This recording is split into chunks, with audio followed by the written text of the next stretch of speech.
Bismillahirrahmanirrahim. Assalamualaikum warahmatullahi wabarakatuh.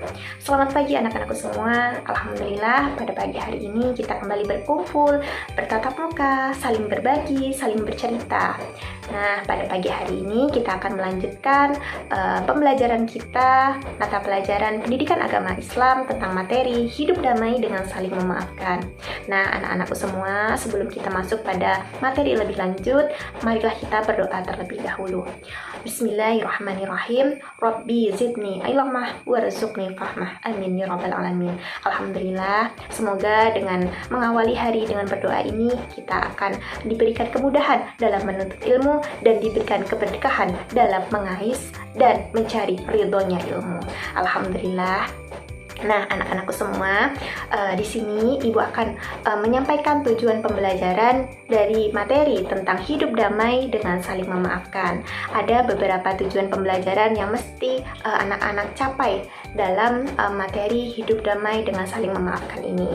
Nah, setelah mempelajari materi tentang hidup damai dan saling memaafkan, kalian sebagai peserta didik harus mampu mencapai tujuan pembelajaran. Nah, jadi tujuan pembelajaran yang pertama yaitu menjelaskan arti menyatakan penyesalan dan memaafkan. Kemudian yang kedua, menjelaskan pentingnya adab menyesal dan memaafkan.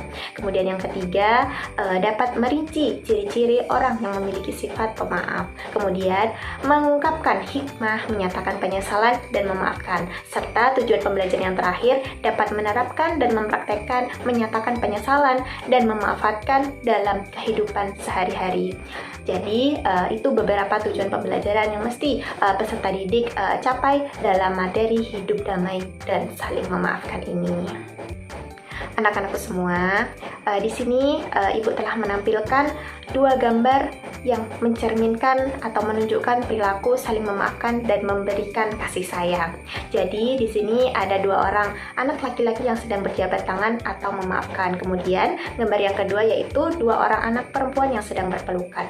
Nah, jadi dua gambar ini telah menunjukkan bagaimana contoh perilaku memaafkan dan saling menyayangi dalam kehidupan kita sehari-hari. Nah, kemudian kita akan masuk pada pembahasan mengenai apa sih sebenarnya maaf dan memaafkan itu. Nah, anak-anakku sekalian, kata maaf dalam Al-Quran disebutkan yaitu kata al-afu, seperti yang sudah anak-anak telah pelajari pada bab sebelumnya mengenai arti al-afu yaitu menghapus. Nah, sementara di dalam Kamus Bahasa Indonesia, maaf memiliki arti ungkapan penyesalan. Jadi, kata afu atau kata maaf ini merupakan suatu ungkapan penyesalan dari seseorang yang telah melakukan suatu kesalahan atau kekhilafan.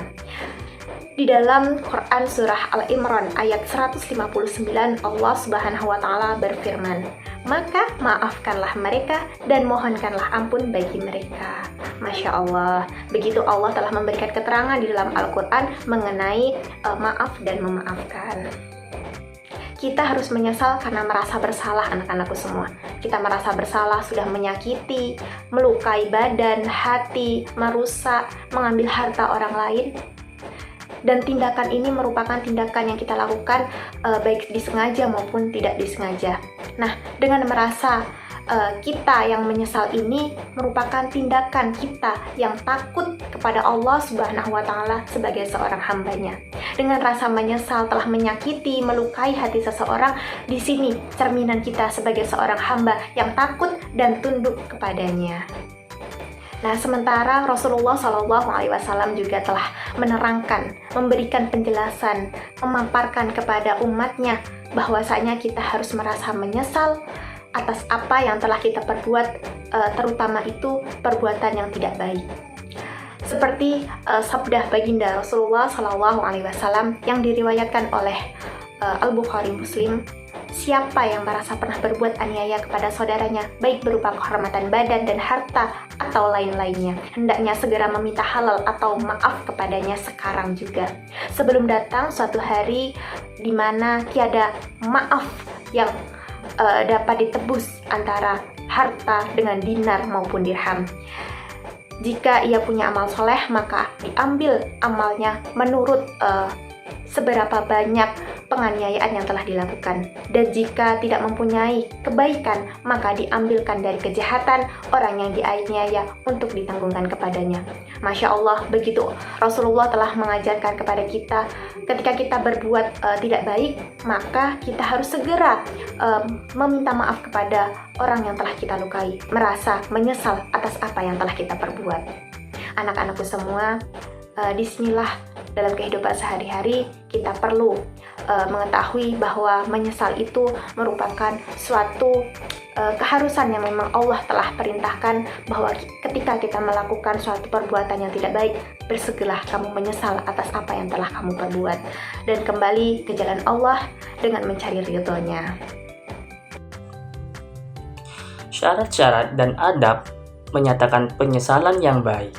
Yang pertama, mengakui kesalahan, dan kedua, menyesali kesalahannya. Ketiga, jangan mencari alasan dan dilakukan dengan sungguh-sungguh. Keempat, bertekad untuk tidak mengulanginya. Kelima, jika berupa harta, maka mengembalikan hak yang diambilnya. Keenam, kesiapan mental untuk merendahkan diri di hadapan orang yang pernah dianiaya atau dizalimi. Kemudian, syarat-syarat dan adab memberi maaf yang baik. Syarat yang pertama adalah ikhlas karena Allah. Kedua, melepaskan hak untuk membalas. Ketiga, tidak menuntut denda atau syarat. Keempat, menghapus rasa sakit hati. Kelima, tidak menyisakan dendam. Keenam, menghilangkan amarah. Lalu mengapa harus memaafkan? Karena manusia yang baik bukan yang tidak pernah melakukan kesalahan, tetapi manusia yang bisa memaafkan kesalahan orang yang telah melukai hati dan perasaannya. Orang yang mampu memaafkan kesalahan orang lain merupakan salah satu ciri orang yang bertakwa. Kemudian, hikmah menyatakan kesalahan dan memaafkan. Hikmah yang pertama adalah dimuliakan oleh Allah. Kedua, mendapatkan pahala melebihi pahala sedekah. Ketiga, telah meneladani Rasulullah dan menghapuskan rasa bersalah yang berkepanjangan. Keempat, terbebas dari rasa dendam dan penyakit hati lainnya. Dan kelima, mempererat persaudaraan. Mungkin cukup sekian materi yang dapat saya sampaikan. Kurang lebihnya saya mohon maaf. Wabillahi taufiq wal hidayah. Wassalamualaikum warahmatullahi wabarakatuh.